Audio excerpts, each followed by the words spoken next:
मुमताज आलम रिजवी, अंतरिम आदेश है, इस पर यह कहना कि सरकार को तमाचा पड़ा है या फिर ये हमारी जीत हो गई है, वक्फ बाय यूजर पर हमारी जीत हुई है, ये क्या ये जल्दबाजी नहीं है क्या?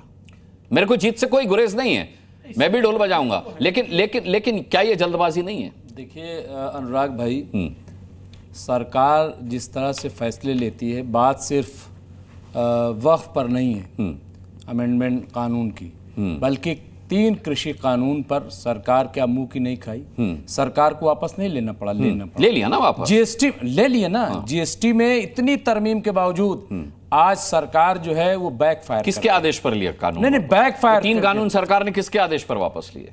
नहीं, आदेश की बात नहीं है, लेकिन गलत सरकार ने लिए ना, गलत फैसला। नहीं एक बात बताइए, क्या सुप्रीम कोर्ट के आदेश पर वापस लिए? देखिए ऐसा सुप्रीम कोर्ट के आदेश पर वापस लिए थे, यही बात कही जा रही है कि सरकार जो फैसले ले रही है वो चूंकि आवाम को सामने रख करके फैसले नहीं ले रही, बल्कि कारपोरेट को सामने रख करके हमारे साथ अभी जगदम्बिका पाल, अभी जगदम्बिका पाल हमारे साथ जुड़े थे। उन्होंने अरे वो पैरोकार थे भैया, वो मुखिया थे। उन्होंने साफ तौर पर कहा, एक भी बात मानी नहीं, उन्होंने साफ तौर पर कहा कि सिर्फ ड्रामा किया। अच्छा, कमेटी बना करके नहीं, अभी आपने कहा मानी, कांग्रेस कह रही है चर्चा ही नहीं की, नहीं मानी गई, एक भी बात नहीं मानी गई, सिर्फ हाई लेवल का ड्रामा किया गया।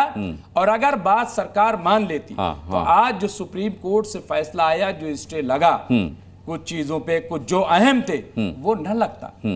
जो आज बात सरकार के ताल्लुक से कही जा रही थी, हार जीत कोई नया सिस्टम बहाल होने से है सर 5 साल। आप बताइए, अगर कोई ये तय करके ये बताए कि कैसे साबित करोगे कि कौन प्रैक्टिसिंग मुस्लिम है और कौन नहीं, कैसे साबित करोगे? चलिए फैज साहब को बताइए, आप ये प्रैक्टिसिंग मुस्लिम है कि नहीं, कैसे साबित करेंगे? कैसे करेंगे? एक कबूल किया है तो उसके 5 साल बाद तक जब की जाएंगी, बेवकूफी वाली बात नहीं होगा कि सुप्रीम कोर्ट उसको रोक देगी। और यही चीज देखिए, जो डीएम को पावर जिस तरह से दी जा रही थी, ठीक है, रोकने और रद्द करने में रोक है शब्द, ये पूरा पढ़ के नहीं आते भैया। अस्थायी रोक शब्द आया है, ठीक है, अस्थाई से रोक, अरे अस्थाई से, अच्छा मैं अस्थाई भी आ जाए, अस्थाई भी आ जाए, अंतरिम है ये। अच्छा 3 गैर मुस्लिम स्वीकार है ना। अच्छा एक मिनट, विजय शंकर तिवारी जी से संपर्क हो गया। विजय शंकर तिवारी जी, ये स्टे को खारिज करने जैसा, रद्द करने जैसा मान करके जो खुशी मनाई जा रही है, स्टे को ये रोक को खारिज माना जा रहा है, ऐसा लग रहा है कि सरकार के गाल पर तमाचा पड़ गया। ये जल्दबाजी नहीं है क्या विजय शंकर जी?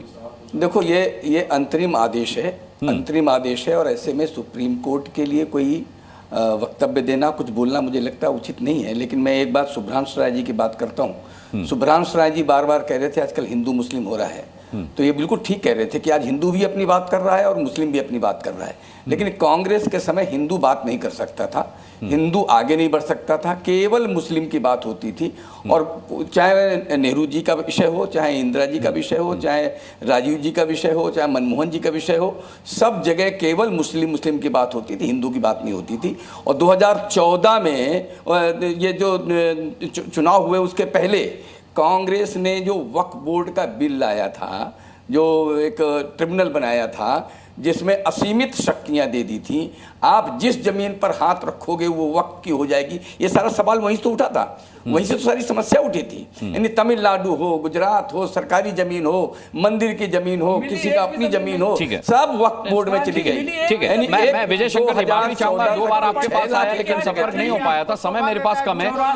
एक बार अश्विनी दुबे हमारे साथ हैं, सुप्रीम कोर्ट के वरिष्ठ वकील हैं, उनसे समझ लेते हैं। अश्विनी दुबे जी, मैं चाहूंगा बड़े संक्षिप्त में आप समझा दें इस चीज को, जो लोग इसे जीत बता रहे हैं उन्हें जरा समझा दें कि जीत से हमें आपत्ति नहीं है, लेकिन जश्न मनाने की जल्दबाजी है थोड़ी सी। कहां जश्न मनाया जा रहा है? सुप्रीम कोर्ट के इस अंतरिम फैसले से सभी पक्ष खुश हैं, दोनों पक्षों के लिए जीत ही जीत है। क्यों? क्योंकि देखिए, जो धारा 40 थी वो ड्रैकोनियन थी, जैसा अभी अनुराग भाई आपने कहा कि जहां हाथ रख दीजिए वो वक्फ की संपत्ति, उसको कोर्ट ने टच नहीं किया। कोर्ट ने कहा बिल्कुल इस तरह से नहीं हो सकता है। दूसरी बात, कोर्ट ने कहा कि 5 वर्षों तक जो इस्लाम का अनुयायी होने की बात है, तो जब तक नियम नहीं बनते तब तक के लिए उस पर रोक लगी है। नियम बनाती है अगर मान लीजिए सरकार, या नियम बनाती है अगर पार्लियामेंट, तो उसके बाद ये डिसाइड करना कि कौन इसेंशियल रिलीजियस प्रैक्टिस फॉलो करता है, कौन इस्लाम को फॉलो करता है, ये आसान हो जाएगा। नामित अधिकारी जो डेसिग्नेटेड ऑफिसर, कलेक्टर की रिपोर्ट की बात, कलेक्टर की रिपोर्ट में कोर्ट ने कहा भाई जो जुडिशरी का काम है या क्वासी जुडिशियल अथॉरिटी का काम है वो एग्जीक्यूटिव नहीं कर सकता। इसलिए उन्होंने कहा कि जब ट्रिब्यूनल के बाद हाईकोर्ट के पास जब जो अभी नया अमेंडमेंट है उसमें पावर मिल गई है तो कलेक्टर का रोल यहां पर नहीं है। और सबसे बड़ी चीज यह है कि उन्होंने कहा वक्फ बोर्ड में और वक्फ ट्रिब्यूनल में जैसे पहले कोई सदस्य गैर मुस्लिम नहीं होता था, उन्होंने कहा 3 और 4 यानी ट्रिब्यूनल में समय की कमी। अश्विनी दुबे जी, नाजिम खान, इसका मतलब यह है कि फैसले को अपने हिसाब से समझ करके आप इसे सरकार के मुंह पे तमाचा बता रहे हैं। आप ये तमाम तरह के आरोप लगा रहे हैं कि देखिए सरकार का होमवर्क अगर ठीक होता तो सुप्रीम कोर्ट को कूदने की जरूरत नहीं पड़ती, जबकि ऐसा कुछ है नहीं। हाँ अनुराग जी, देखिए सुप्रीम कोर्ट इज सुप्रीम हो। देखिए हम हमेशा सुप्रीम कोर्ट के हर फैसले का स्वागत करते हैं। अब देखिए अभी अंतरिम फैसला जिस तरीके से अभी ओवैसी साहब ने भी बताया था, तो मैं ये कहता हूं कि हम तो सुप्रीम कोर्ट के हर फैसले का स्वागत करते हैं, लेकिन अंतरिम आदेश का स्वागत कर रहे हैं, अंतिम आदेश का भी स्वागत करेंगे ना। देखिए ये तो जब सुप्रीम कोर्ट की तरफ से आएगा, हाँ सुप्रीम कोर्ट की तरफ से जब आएगा तो देखिए उसके बारे में हम लोग सब स्वीकार करेंगे। हाँ अब आगे की बात आती है सरकार की कठपुतली। हाँ सुन लीजिए, अरे सुन लीजिए, आप बात यहाँ पर आती है ये देश संविधान से चलता, तो मुझे आज भी ये फक्र महसूस होता है कि जिस तरीके से सुप्रीम कोर्ट की तरफ से ये अंतरिम फैसला है तो इसका मैं सम्मान करता हूं। और जो लोग बार बार ये कहते थे कि वक्फ बोर्ड वाले जहां अपनी उंगली उठा देते हैं वहीं उनकी जमीन हो जाती है, तो कहां हुई भाई? आज तक हम लोगों को नहीं दिखाई दिया। यही तो एक नैरेटिव था जो देश के अंदर चलाया जा रहा था। और दूसरी बात, अच्छा ठीक है, मेरे पास मैं बड़ा सुनना चाहता हूं, मैं आपका बड़ा फैन हूं नाजिम भाई, मैं आज आपको सुनना चाहता था, लेकिन क्या हुआ कि हमारे कांग्रेस के जो प्रवक्ता हैं शुभ्रांश राय, वो थोड़ी देर क्रिकेट मैच खेलते रहे, फिर इस्लामाबाद पर कब्जे का उनको तकलीफ हुई। उस चक्कर में क्या हुआ, मैं आपको, अश्विनी जी को और विजय शंकर तिवारी जी को पर्याप्त समय नहीं दे पाया। मुझे इस बात का बड़ा खेद है। जी न्यूज़।